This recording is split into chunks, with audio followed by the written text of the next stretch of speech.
ვკითხულობ ლექციებს ფსიქოლოგიის სფეროში და ბოლო დროს ესეთი კურსი წავიყვანე ქრისტიანული ფსიქოლოგია. ბავშვები ჯობია. და როდესაც ამ კურსს კითხულობ, მაინც შეზღუდული რაოდენობის სტუდენტები არიან ხოლმე და ვფიქრობ, რომ ის თემები, საკითხები, რომელიც განიხილება ხოლმე ამ კურსის დროს, აქტუალურია ყველასთვის. მრევლისთვის. ამიტომაც გადავწყვიტე, რომ უფრო ფართო საზოგადოების წინაშე წამეკითხე ეს კურსი და დღეს სწორედ აი იმის განხორციელების საშუალება მომეცა, თუ შეიძლება ასე ითქვას. შემდგომში, მომავალში, ალბათ უფრო დაწვრილებით ვისაუბრებ, აი როგორ შემუშავდა ქრისტიანული ფსიქოლოგიის ეს კურსი. დღეს უბრალოდ დასაწყისში ესე მოკლედ შემოვიფარგლები და დავიწყებ ასე ვთქვათ ლექციას. პირველი ლექციის თემა არის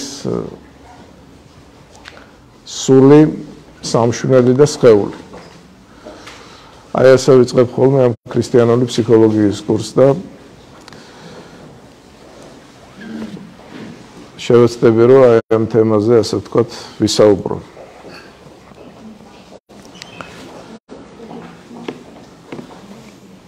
როგორც ბიბლიაში კითხულობთ, ადამიანი ღმერთმა შექმნა მიწისგან.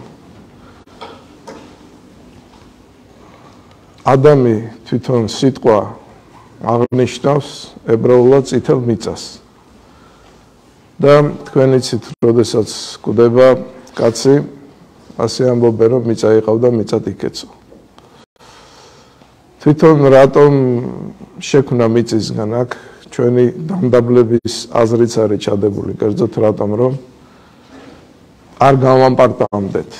ვახსოვდეთ, რომ მიწისგან ასე ვთქვათ შევიქმნით და ეს რაღაცნაირად ჩვენ ქედმაღლობას ეწინააღმდეგება, თუ შეიძლება ასე ითქვას. აი წითელი მიწა, წარმოიდგინეთ თქვენ. მე მახსენდება, კვიპროსში არის ესეთი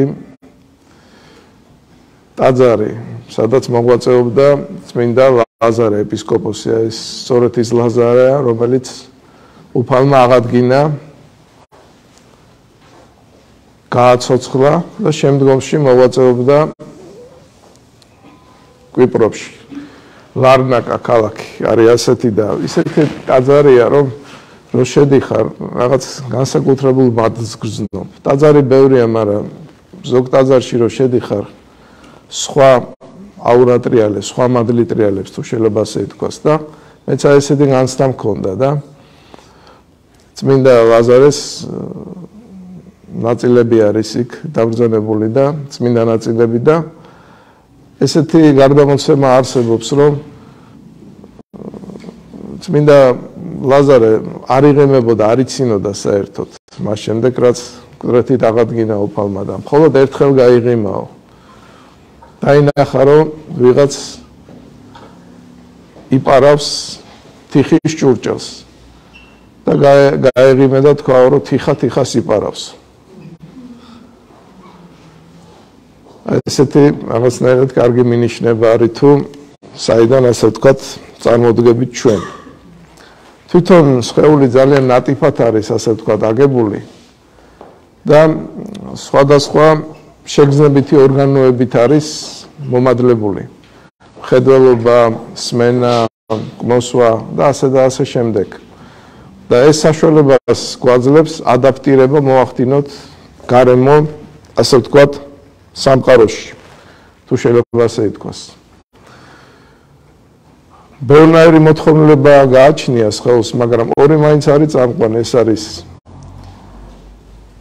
ეს არის თვით გადარჩენის და გამრავლების, გვარის გაგრძელების. ეხლა უნდა ითქვას ის, რომ არსებობენ ადამიანები, რომლებსაც არა აქვთ აი ეს უნარი, ზოგს ხედველობა აკლია, ზოგს სმენა და ასე შემდეგ და ჩვენთვის მათი ყოფა და მათი აღქმა საკმარისად დიდ კივილს იწვევს, თუ შეიძლება ასე ითქვას. მაგრამ უფლის დაშვებით ხდება, თუ შეიძლება ასე ითქვას, ყველაფერი და აქაც ღრმა აზრია მოცემული. ერთ-ერთი რა არის მაგალითად, რატომ ამ პირობებს უფალი ასეთ ჩვენი აღქმით ტრაგიკულ ხვედრს ზოგიერთი ადამიანის. აი თვითონ ქრისტიანულ რელიგიაში მოღვაწე ბერებთან არის ესეთი ძალიან მნიშვნელოვანი კანონზომიერება. გულის და გონების დაცვა, წარმოიდგინეთ თქვენ. რომელიც გულისხმობს რას, რომ ადამიანი აკონტროლებს თავის შთაბეჭდილებებს. იმას, რაც ესმის, თავის გემოს, ყმოსვას და ასე შემდეგ და აი, როდესაც ესეთ უნარშემოკლებულ ადამიანებთან გვაქვს საქმე, თითქოს უფალი ბუნებრივად ამყოფებს ისეთ გარემოში, რომ აი ეს განცდები, რომლითაც ბევრი სასტური შემოდის, არა, გაკონტროლდეს. მე მახსენდება ესეთი შემთხვევა ალექსანდრიაში ერთ-ერთი მონასტრის წინამძღვარი წავიდა, ეპისკოპოსს უნდა შეხვედროდა და შეხვდა, რომ დაბრუნდა, ბერებმა კითხეს, რომ რა ნახეო და უთხრა, რომ არაფერი არ მინახავსო, თავი დავხარეო, წავედიო, მივედიო, შევხვდიო, გამოვედიო, ისევ თავი დავხარეო და მოვედიო ჩემს სამოღვაწეო ადგილას. წარმოიდგინეთ თქვენ. აი თანამედროვე შემთხვევა მახსენდება კიდე. დიდი მამა არის წმინდანი უკვე იოსებ ვატოპეტელი. აი მის ცხოვრებას რო კითხულობ, იგი დასაწყისში კვიპროსში მოღვაწეობდა ასეთ მონასტერში, სტავროვუნის მონასტერში და მისი მოძღვარი იყო მამა კვიპრიანი. და აი ეს მონასტერი იყო მთის თავზე. მიწები ქონდა კიდე სხვა ადგილებში და თვითონ ბერები, მორჩილები ვერ წულებოდნენ ხოლმე მათ დამუშავებას და ამიტომაც ქირავდნენ ხოლმე ხალხს. და აი მუშებს, ვინც ხელმძღვანელობდა, იმის ცოლიც ეხმარებოდა ხოლმე. მათთან იყო მამა კვიპრიანი, წარმოიდგინეთ თქვენ წლების განმავლობაში. და გავიდა რამდენიმე წელი და მამა კვიპრიანი გადაიყვანეს ზემოთ მონასტერში, უკვე ქვემოთ აღარ იყო, აღარ ამუშავებდა ამ მიწებს და ერთხელაც მოძღვრად. და ერთხელაც აი ეს ქალი მუშების ხელმძღვანელის ასე ვთქვათ, მეუღლე მივიდა მასთან აღსარების ჩასაბარებლად. და მამა კვიპრიანემ კითხა, საიდან ხარო? ვინ ხარო? და ამ ქალს გაეცინა, იმიტომ რომ წლების განმავლობაში მასთან ურთიერთობა ჰქონდა. და როდესაც ხმა გაიგონა ამ ქალის, აი მაშინ მიხვდა მამა კვიპრიანემ ისთან ჰქონდა საქმე, ანუ წლების განმავლობაში წარმოიდგინეთ თქვენ ამ ქალისთვის სახეში არ შეუხედავს. იმდენად აკონტროლებდა საკუთარ თავს. აი ვიღაცისთვის ეს დაუჯერებელია, მაგრამ ეს არის აი ნამდვილი ამბავი. წარმოიდგინეთ თქვენ. აი ასე ცდილობენ თვალის, სმენის გაკონტროლებას უკვე ასკეტი მამები. მე მახსოვს ადრე მქონდა შეხვედრა სმენა დაქვეითებულებთან, ყრუმუნჯებთან და აი ამ შეხვედრის შემდეგ კითხე ერთ-ერთ აი ასე ვთქვათ უნარმოკლებულს, რომ შენი აზრით რატო დაუშვა მეთქი უფალმა ის, რომ არ შეგიძლია მეტყველება და სმენითაც არ გესმის. და ესეთი რა მითხრა. ალბათ იმიტომ, რომ მე რომ საუბარი შემძლებოდაო, ბევრ ფუჭს ამაოს ვიტყოდიო, ბევრს ვილაყბებდიო. და შეიძლება იმიტომაც, რომ ჩემი წინაპრებიო წოდანენო აი ამის გამო. წარმოიდგინეთ თქვენ. ეს არ იყო ისეთი პასუხი, იცით, წარმოიდგინეთ ადამიანი წლების განმავლობაში უყურებს ამ თავის ნაკს, რამდენად დატანჯულა რა, სხვებს უყურებს, შეუძლია სხვებს საუბარი, ურთიერთობა, თვითონ აი ესეთ მდგომარეობაშია და გინდა არ გინდა ფიქრობ ამაზე, თუ შეიძლება ასე ითქვას. ეს იყო აი გულიდან ამომავალი პასუხი. ანუ როდესაც უფალი რაღაცას უშვებს, იმას კიდე სხვა აზრი აქვს. აი მამა პაისი ათონელი მაგალითად ამბობდა ასეთ რაღაცას, რომ ჩვენთვისო ესო რა თქმა უნდა დრამატული არისო, მაგრამ იქო აი ყრუსთვისო მაგალითად იმ ყურისთვისო, რომელსაც არ ესმისო, ზეციურ შემნახულ სავაროშიო დიდი თანხა არისო გადადებულიო.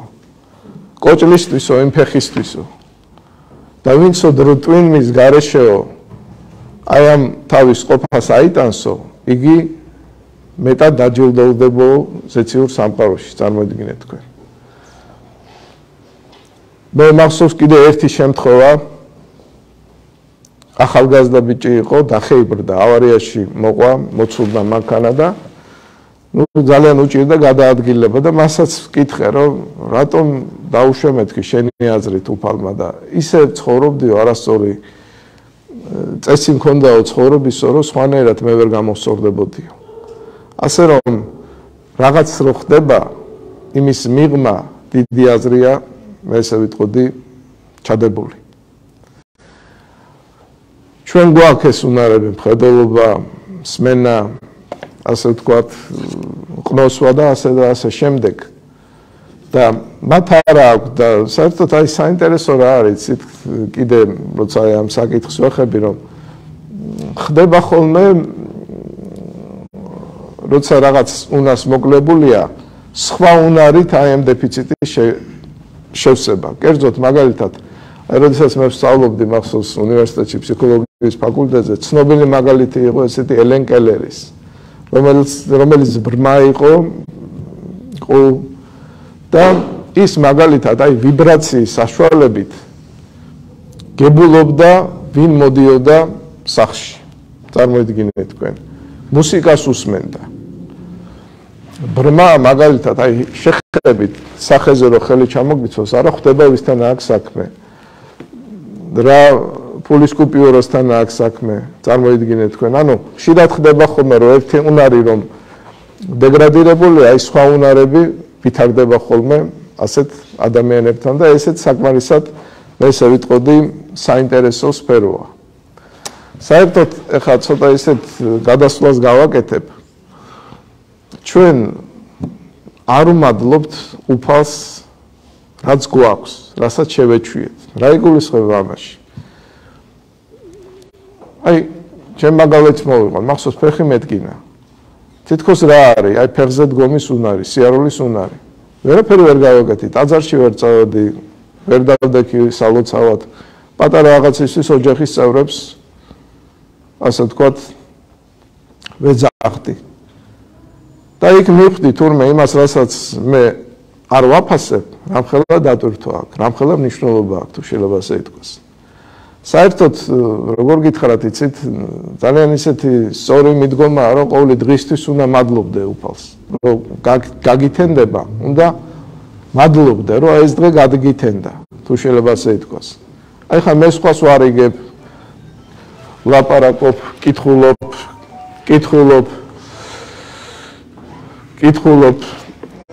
გამორთა.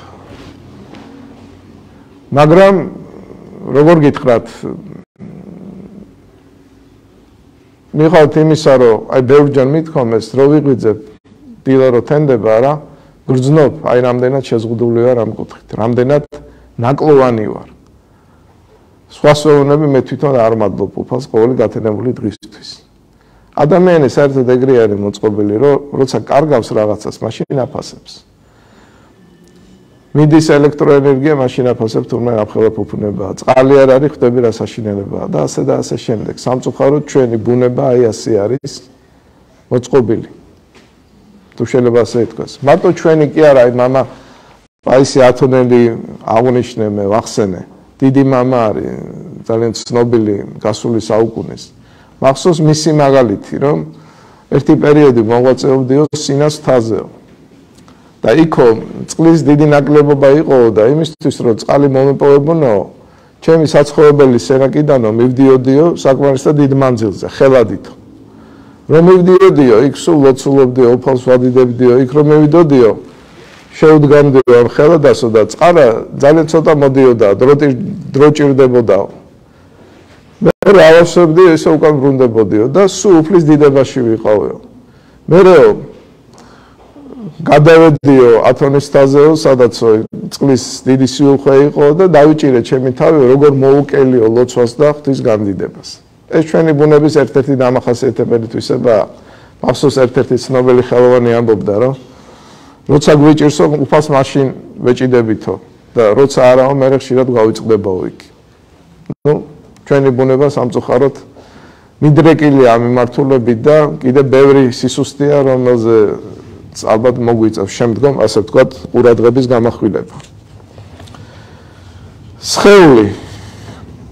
ეხლა რა შეიძლება ითქვას? ის რომ ესეც წყალობაა უფლის და მას მოვლა ჭირდება. აი მაგალითად, სებასტიან ყარაგანდელი იყო, რომელიც ამბობდა, რომ გავაფრთხილდით ხო თქვენ ჯანმრთელობასო. ეს არის უფლის წყალობაო. და თუ მაგასო არ გავაფრთხილდებითო, ეს არისო ცოდვაო, მე ესე ვიტყოდი. აი ერთი საინტერესო დეტალი მახსოვს, იცით? არიან ადამიანები, რომლებმაც ნახეს უკვე ის სამყარო. წარდგნენ უფლის წინაშე, სული ამოვიდა სხეულიდან და აი ერთ-ერთი შემთხვევა მახსოვს, სადაც ასეთი რამ ითქვა, რომ იქო მეო პასუხი მომთხოვესო. რატომ არ გავაფრთხილდი შენ ჯანმრთელობასო და ამის გამო შენს გამო შენი ახლობები დაიტანჯნენო. წარმოიდგინეთ თქვენ. აი ცხოვრებისეულად რაღაცნაირად რო გავშიფროთ. ადამიანი იზიანებს თავის ჯანმრთელობას. მერე იმას მოვლა ჭირდება და მოვლაში ჩართული არიან ოჯახის წევრები. მარტო თვითონ ხო არ იტანჯება, არა სხვაებიც იტანჯებიან. თუ შეიძლება ასე ითქვას. ეხლა ეს კიდე სხვა აზრის მატარებელია.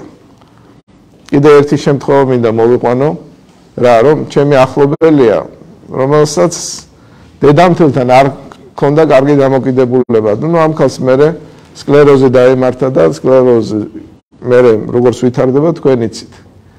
და უვლიდა, არ მიატოვა და თვითონ მახსოვს მიყვებოდა, რომ ამ მოვლის პროცესში ისე შემიყვარდაო, ისეთი განცდები გამიჩნდაო მის, ასე ვთქვათ, მისი მიმართულებით, რომ ერთი პერიოდი დააპირესო, რომ მოხუცებულთან სახლში ჩაებერებინეთო რა არ გაუშვი. წარმოიდგინეთ თქვენ. ასე რომ, რასაც უფალი უშვებს, რა თქმა უნდა, ადამიანის სასიკეთოდ უშვებს, მაგრამ მაინც ჩვენ ყველაფერი უნდა გავაკეთოთ, რომ სხვა არ დაიტანჯოს ჩვენი გულისთვის. ყოველ შემთხვევაში აი სხეული საჭიროებს ჩვენ მოვლას, მე ესე ვიტყოდი და ძალიან მნიშვნელოვანია, რომ მას ასე ვთქვათ, სათანადო ყურადღება მივაქციოთ. თვითონ როგორ გითხრათ, აი ჯანმრთელობა არის ძალიან მნიშვნელოვანი. ეხლა ერთში არის ეგეთი გამონათქვამი, რომ თქვენ იცით, რომ თურმე ჯანმრთელობის მეტი არაფერი არ უნდა ინტერესოს კაციო, ვისაც ჯანმრთელობა ერყევა, თუ შეიძლება ასე ითქვას. ადამიანი როგორ ღვთის, როცა რაღაც ანალიზს იკეთებს, როცა რაღაცა პრობლემაა, იქ ზოგჯერ რწმენით შეიძლება ძალიან შესუსტეს, იკეტება, სრული არა აქვს სხვასთან ურთიერთობის. ანუ, როდესაც სხეული უძლურდება, ეს ძალიან ხშირად მოქმედებს ადამიანის ფსიქიკურ მეზე, მე ესე ვიტყოდი. ძალიან ხშირად. და ამას კიდე სათანადოდ არ აცნობიერებენ და სათანადოდ არ აქცევა ყურადღება. კერძოდ პიროვნება ძალიან ხშირად იცვლება. ადამიანსაც გააჩნია, ზოგი არ იმჩნევს, მაგრამ ხშირ შემთხვევაში ასე ხდება. ამიტომაც ძალიან მნიშვნელოვანია ეს. ძალიან მნიშვნელოვანია, რაც გითხარით და კიდე ისეთი საინტერესო ნიუანსები, მაგალითად, ადრე მომიწია რეანიმაციაში ყოფნა და იქ უყურებდი, ეხლა მე მალე უნდა გავსულიყავი იქიდან. ერთი ხალი იწვა ჩემს პირდაპირ. ვერ მოძრაობდა, ვერც ლაპარაკობდა.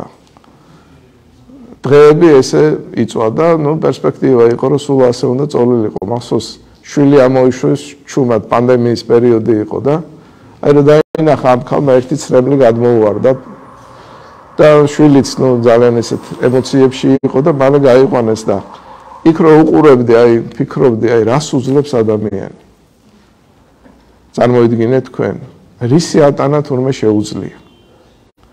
და კიდევ ერთ მაგალითს ვიტყვი ცხოვრებაში, ჩემი ძალიან ახლობელია ფეხი მოიტეხა და მახსოვს ესეთი ფრაზა თქვა, რომ ოცნებად მაქსო გადააქცეული, რომ ჩემი ფეხით შევიდეო ტუალეტში, წარმოიდგინეთ. ვულგარულია, მაგრამ თურმე ადამიანის ოცნება რაზე დადის. გაივლის ახალგაზრდობის წლები, ოცნებო, თურმე მოდის პერიოდი, როდესაც ოცნებობ ელემენტარულ რაღაცაზე. და ეს არის ჩვენი ცხოვრება. წარმოიდგინეთ თქვენ. ტკივილი, ვის არ გამოუცდია ტკივილი? აი როცა ძალიან ტკივა, იქ არაფრის თავი აღარ გაქვს, მხოლოდ ერთი განცდა გაქვს, რომ როგორმე შესუსტეს ეს ტკივილი. იქ პირდაპირ უნდა ითქვა, ზოგჯერ ღმერთის გავიცდება, რწმენა მინალდება, ვერც კითხულობ არაფერი, მარტო ერთი აზრია, რომ ტკივილი შესუსტეს. ახსოვს ერთ-ერთი ცნობილი ხელოვანი არ იყო, ერთ-ერთი ცნობილი პიროვნება იყო, თქვა, რომ სიკვდილის არ მეშინია, მაგრამ ტკივილის მეშინიაო. ასე რომ აი სხეულთან დაკავშირებით ბევრი ნიუანსი გამოიყოფა და თუ შეიძლება ასე ითქვას, მას თავისი უნდა მივაგოთ. ეს ძალიან მნიშვნელოვანია და ერთი რამ კიდე მინდა ვთქვა, რომ აი როდესაც გარდაცვალების შემთხვევებს ხვდებით, აი გარდაიცვალა ადამიანი, შემდეგ უკან დაბრუნდა, აი თქვა კლინიკური სიკვდილის შემთხვევებში. ხშირად რა ფიქსირდება, იცი რომ აი როცა ამოვიდა სული სხეულიდან, აღარ უნდა დაბრუნება. რატო? იმიტომ რომ მოჩვევდა იმას, რასთანაც დაკავშირებულია ტკივილი და ტანჯვა. წარმოიდგინეთ, თქვენ რაღაცა ტკივად ძალიან და უცებ ამ ტკივილისგან თავის უხდებით, უცებ კარგად გზნობთ თავს, უცებ წამების მომენტი არ არის. აი ესე ძალიან საინტერესო დეტალია. წარმოიდგინეთ თქვენ. კიდე ბევრი რამ არის სხეულთან, ასე ვთქვა, დაკავშირებული, აღარ მინდა უბრალოდ გამოვცო. ზედმეტად არ მინდა გადაგღალოთ, უბრალოდ რა მინდა ვთქვა, რომ ყველაფერი ჩვენ რაც მოგვეცა უფლისგან, მას მოვლა ჭირდება. და თუ იგნორირებას გაუკეთებთ, მე ადრე თუ კვიან წიგ ხვდება. ასაკი რო გემატება, მე უკვე წლებთან ერთად ხვდები, რომ რაც ახალგაზრდობაში შეცდომა დაუშვი, ის აუცილებლად წინ დაგიხვდება. ის, ვინც ალკოჰოლს ზედმეტად იღებდა, შემდგომ თქვენ იცით, რომ აღვიძლის პრობლემა ექნება, ან კიდე სხვა რამ, ვინც ზედმეტს ჭამდა, ეს კიდე ცალკე სალაპარაკო თემა, ამა თუ იმ ნებას რა ფიზიკური გართულება მოყვება, თუ შეიძლება ასე ითქვას. ესეც ჩვენი ცხოვრებაა და რეალობაა და ამასაც ჭირდება, ასე ვთქვათ, ყურადღების მიქცევა. უბრალოდ ეხლა რომ რაღაცნაირად შევაჯამო, ვიტყვი ის, რომ აი სწორედ სხეული მოქცა უფალმა, მას მოვლა ჭირდება და ეს არის ადამიანური არსების ერთ-ერთი მეტად მნიშვნელოვანი მხარე. მე ესე ვიტყოდი. და არის მეორე მხარე უკვე, სხეული, მაგალითად, გარდაიცვალა ადამიანი. სამწუხაროდ, თერიქ შემთხვევაში ბავშვები არიან, ახალგაზრდები არიან. სხეული, ასე ვთქვათ, არის, მაგრამ ის უსიცოცხლოა. რაღაცა დატოვა სხეულმა. სხეული რაღაცამ დატოვა და ეს არის სული. თვითონ აი ეკლესიური გაგებით, თუ შეიძლება ასე ითქვას, ეკლესიური გაგებით სულის ორი მხარე გამოიყოფა, ეს არის სამშვინველი და ეს არის სული. ეხლა შევეცდები, რომ მაინც ჩამოაყალიბო აი სამშვინველსა და სულს შორის რა განსხვავებაა. სამშვინველი აქვს ცხოველებსაც და ადამიანებსაც, მაგრამ სული აქვს ადამიანს. აი როგორც ბიბლიაში კითხულობთ, მხოლოდ ადამიანს ჩაბერა სიცოცხლის სული უფალმა. თუ შეიძლება ასე ითქვას. მხოლოდ მას ჩაბერა. და აი ეს ნაწილი სულის განაპირობებს ჩვენ ურთიერთობას ღმერთთან. სამშვინველი რას განაპირობებს? განაპირობებს სხვადასხვა განცდების, ასე ვთქვათ, მოცემას ადამიანთან. კერძოდ, რა იგულისხმება ამაში?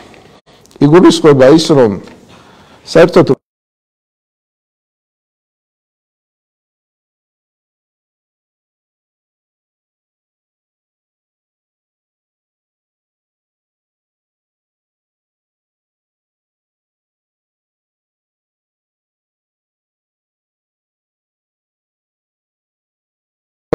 ჩვენთან მრავალ ფეროვანი ეს ჩვენი განსტათა სპექტრი თუ შეიძლება ასე ითქვას.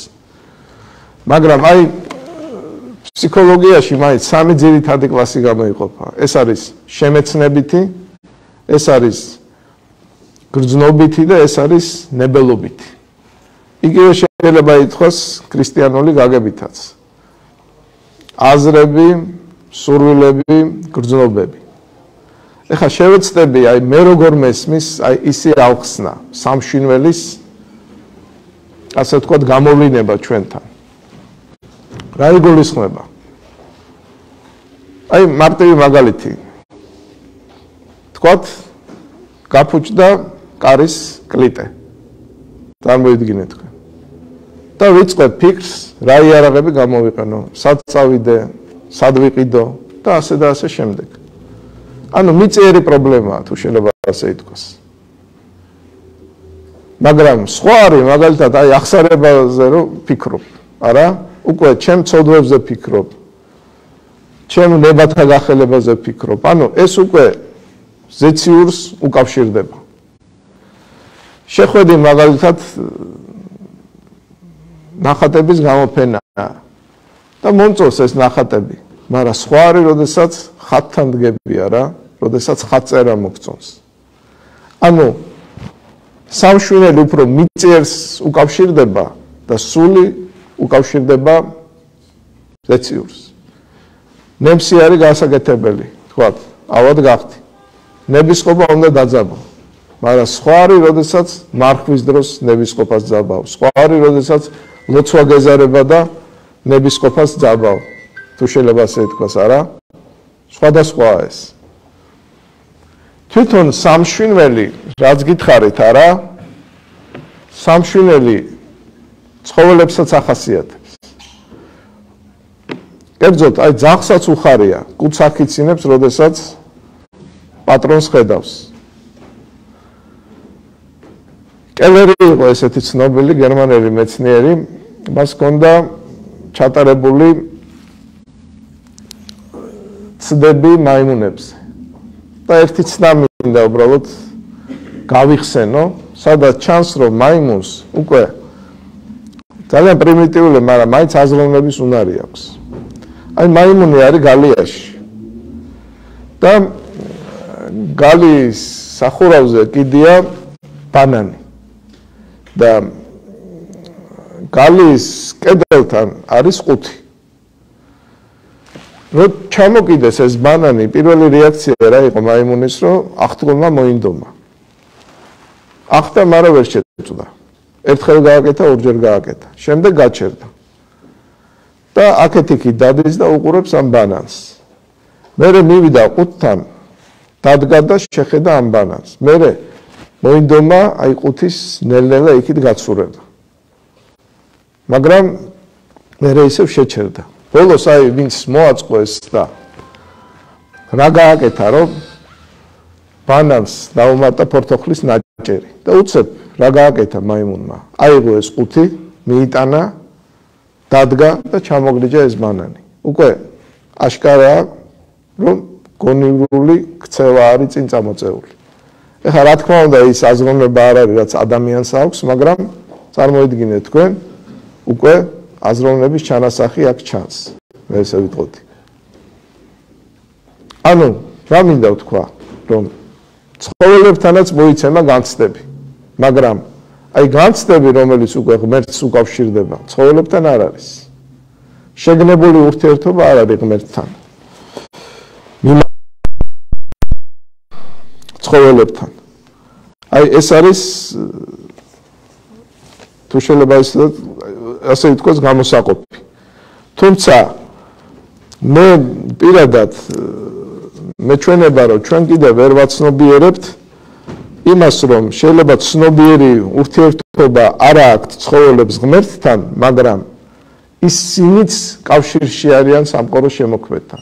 აი მე მაგალითად ესეთი შემთხვევა მახსენდება, როდესაც დიდი მეფე დავით წინასწარმეტყველი თავის ქმნილებას ქმნიდა ფსალმუნებს, აი ესეთი გარდამოცემა არსებობს, რომ მას ბაყაყის ყიყინი უშლიდა ხელს და თავის მსახურს უბრძანა, რომ ამოიშრო ჭაობი და განედევნა ეს ბაყაყი. აი როდესაც ამოაშრეს ეს ჭაობი, ეს ბაყაყი შემდგომ დარჩა, დახვდა მას მაგიდაზე და უთხრა, რომ როგორცო შენო მე არ დამანებეო უფლის განდიდება, ისე მე არ დაგანებებო შენო ეხლა აი ამას. წარმოიდგინეთ. აი ესეთი რაღაცნაირად როგორი ისეთი მაგალითია.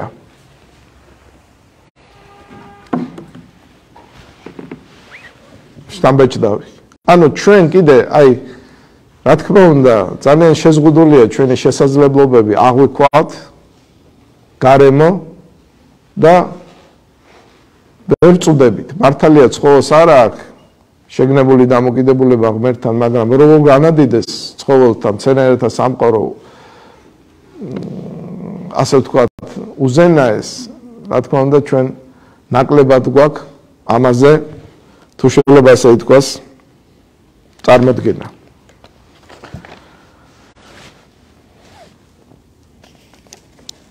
აი ეს რაც მინდოდა ასე ვთქვათ მეთქვა სამშვენელის შესახებ. ანუ სამშვენელი აქვს ადამიანსაც, სამშვენელი აქვს ცხოველსაც.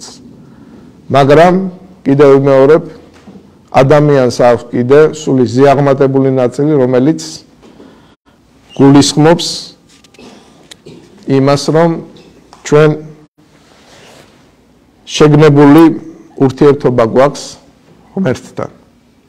ეხლა რა შეიძლება ითქვას უკვე სული ზიაღმატებული ნაწილის შესახებ? აი მაგალითად ნეტარი ავგუსტინი ამბობდა, რომ შენკენ სტრაფოთავს ჩვენი გული, სანამ შენი მეოხებით არ დამშვიდდება.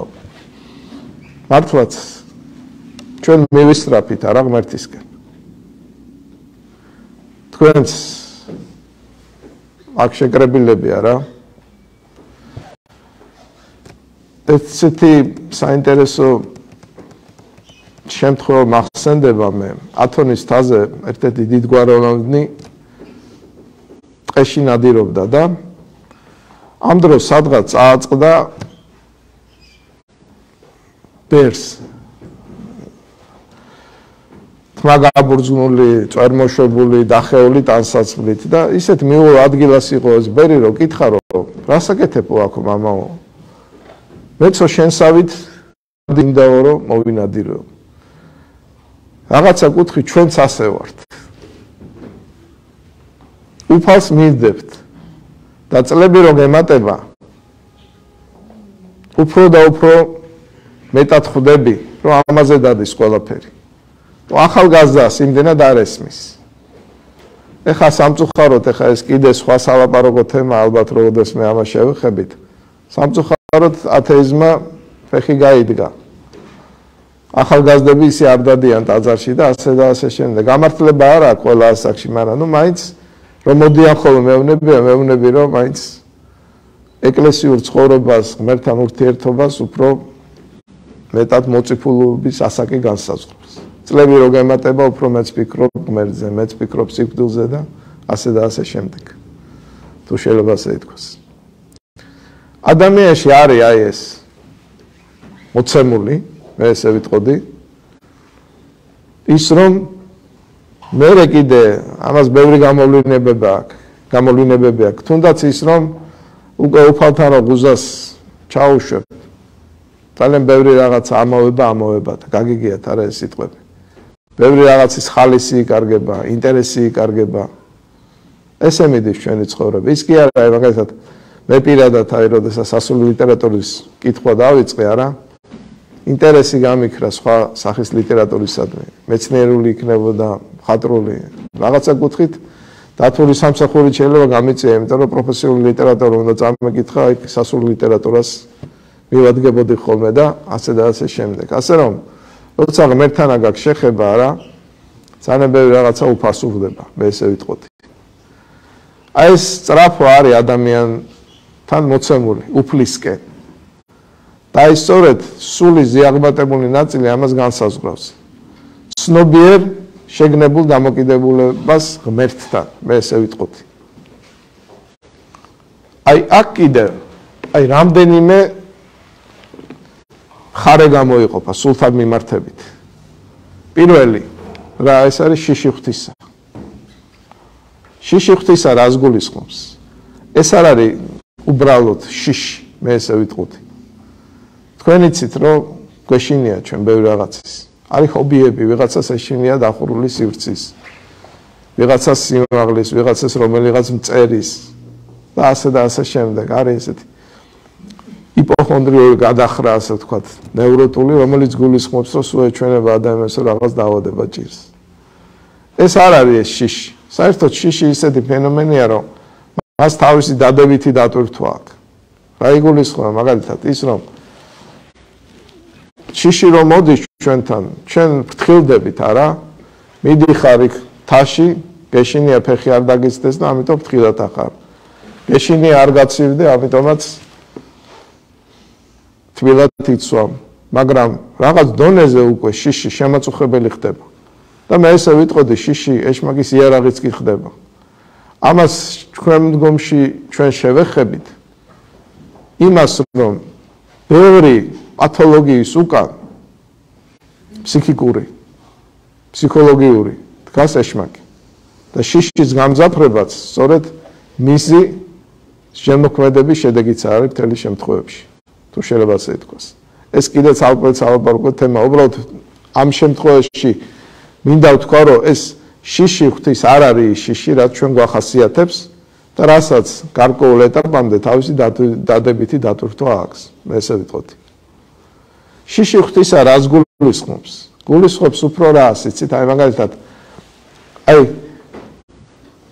როდესაც თქვათ ზღვის ნაპირას ხარ, აი ვინ არ ყოფილა რა დამდგარა ზღვის ნაპირას და აი რა განცდა ამ ხელა უკიდევგანო მასა წყლის არის შენ წინ გადაშლილი და შენ გეხარ ნაპირას და ერთი პატარა ნამცეციც კი არ ახარ რა, ფიქრობ რომ აი შეხვიდე არა, შთანხ თქავს და შენგან არაფერი არ დარჩება. როგორი გრანდიოზულია ეს წყლის მასა და შენ არაფერი არ ახარ. ამ თებში რომ მიდიხარ აი ამ გრანდიოზულ, ასე ვთქვათ, ამაღლებულ ადგილებში და იქაც შენი საკუთარი სიპატაროები შეგრძნება, ამ ესე ვიტყოდი. აი ამას გულისხმობს შიში ღვთისა. აი ამ გამოვლენასაც მე ესე ვიტყოდი. მაგრამ ღვთის შიშს აქვს კიდე სხვა გამოვლენებები, რაზეც მინდა აუცილებლად ყურადღება გამომახვილო, იმიტომ რომ ეს მე ესე ვიტყოდი, რომ ძალიან რთულ საკითხებს უკავშირდება, მართალი გითხრათ. რას? ერთს, რომელიც დიდი დატვირთვის მატარებელია ჩვენთვის, რა გაგებით ვიძახი, რომ ადამიანი ისე არის მოწყობილი, რომ ჩვეულებრივ მარტო თეორიული ცოდნა მას არ შველის. ცოდვას აქვს მიმზიდველი ხასიათი, მაგიპნოტიზირებელი, მე ესე ვიტყოდი. იცი რომ მაგალითად გაკითხვა ცოდვაა, მაგრამ მაინც გაკითხვის სტავკა მიგაქანებს, არა? იცი კიდე ბევრი სხვა მნება არის. იცი რომ ეს არასწორია, მაგრამ მაინც შენ თავს ვერაფერს ვერ უშვები, არა?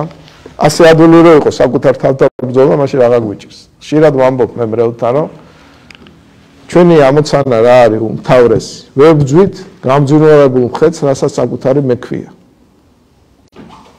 ჩვენი მთავარი ამოცანა ეს არის და რა უნდა რთულია ეს ამოცანა, მე ესე ვიტყოდი. და პირადად მე აი პირდაპირ უნდა ითქვას. იყო რაღაც ცოდვები, რომელიც ვიცოდი რომ ცოდვები იყო, მაგრამ თეორიული ცოდნა არ მშველოდა. აი ერთხელ რომ საჯელი მოვიდა, მეორედ, მესამედ, მეოთხედ უკვე შემეშინდა. ასე რომ აი შიში ღვთისა ამ დატვირთვის მატარებელიც არის ადამიანთა. მე ესე ვიტყოდი. ზოგჯერ ჩვენ ვიცით რომ ეს არის ცოდვა, მაგრამ თეორიული ცოდნა არ გვშველის და როდესაც უკვე სასჯელის მომენტს ვგრძნობთ, იქ შეიძლება უკვე სხვა მიმართულებით წავიდეთ, მეტი ნაბიჯები გადავდგათ, რომ საკუთარი თავი, ასე ვთქვათ, მოვთოქოთ. ეს არის ძალიან დიდი მნიშვნელოვანი დატვირთვა ღვთის შიშის, მე ესე ვიტყოდი. მე პირადად აი ესე მეჩვენება. თუ შეიძლება ასე ითქვას.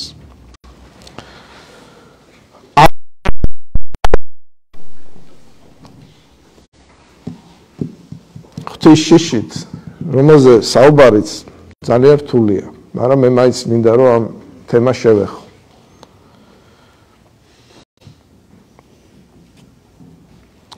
ბიბლიაში არის ესეთი ადგილი, აი მოსე შეღაღადებს უფალს. მომკითხაო მამების ცოდვების მესამე და მეოთხე თაობაში წარმოიდგინეთ თქვენ. ეხლა მე უბრალოდ დასკვნას არ გავაკეთებ. შევეცდები უბრალოდ აი ცხოვრებისეული ფაქტები წამოვწიო წინ. იტანჯებიან თუ არა შვილები მშობლების გამო, მშობლების ცოდვების შეცდომების გამო. დედამ ორსულობის პერიოდში სიგარეს თავი არ დაანება. და ვიცი მე ეგეთი შემთხვევები. შვილს რო დაიბადა ჯანმრთელობა შეერყა. არ იტანჯება შვილი. იტანჯება. მამა არის ნარკომანი. აისახა შვილზე. ეს ცხოვრებისეული ფაქტია. ხელმრუდია, ქურდია შვილი. ესეთი, ასე ვთქვათ, ბარიერის წინაშე დადგა, ცოლი უნდა მოიყვანოს. იმ ოჯახში გაზრდეს, როგორ, ასე ვთქვათ, გავატანო ქალი. ხო ცხოვრებისეული ფაქტებია. აბა ხო წყალი არ გაუვა, რომ სამწუხაროდ ჩვენ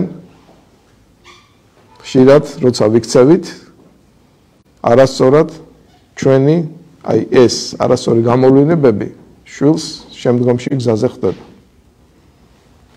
მე მგონი ახლა აქ ორი აზრი არ არსებობს. ეს არის რაღაცნაირად ხაზგასასმელი. კიდე აი თითოეული თქვენთაგანი დაფიქრდეს. აი რამდენი თვისება დაუფიქსირებია მამის და დედის უარყოფითი თავისთან. ესეც ხო ფაქტია რა. როდესაც ჩვენ ბნებებს ვაძლევთ გახელების საშუალებას,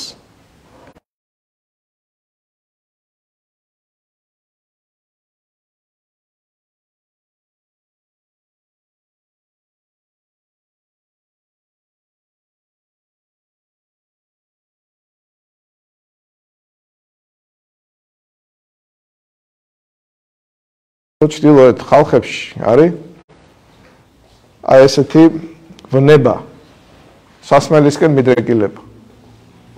თქვათ, როდესაც ცივი კლიმატია, იქ ხშირად არახს სვამენ. ბაბუის მამა სვამდა, ბაბუა სვამდა, მამა სვამდა, ხო მიდრეკილება განვითარდა. ოჯახში იყო ძალადობრივი გარემო. არის ესეთი ცნობილი ფსიქოლოგიური კანონზომიერება, რომ მოძალადე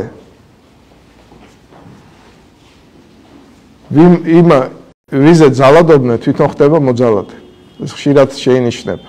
წარმოიდგინეთ თქვენ. ანუ სოციალურმა გარემომ არასწორმა იმოქმედა უკვე ბავშვზე. მის ფსიქოლოგიურ პორტრეტზე, თუ შეიძლება ასე ითქვას. გენეტიკური მიდრეკილება. სოციალური გარემო. ანუ ჩვენი ცხოვრება ხშირად მიუთითებს მასზე, რომ მშობლების წინაპრების გამო იტანჯებიან შვილები, ბავშვები და ასე შემდეგ. მაგრამ ეს არ გულისხმობს იმას, რომ უფალი უსამართლოა, კერძოდ რას გულისხმობ მე? თქვათ, მე ტაძარი გავქურდე. შვილმა რა დააშავა, შეიძლება უფალმა ჩემ შვილს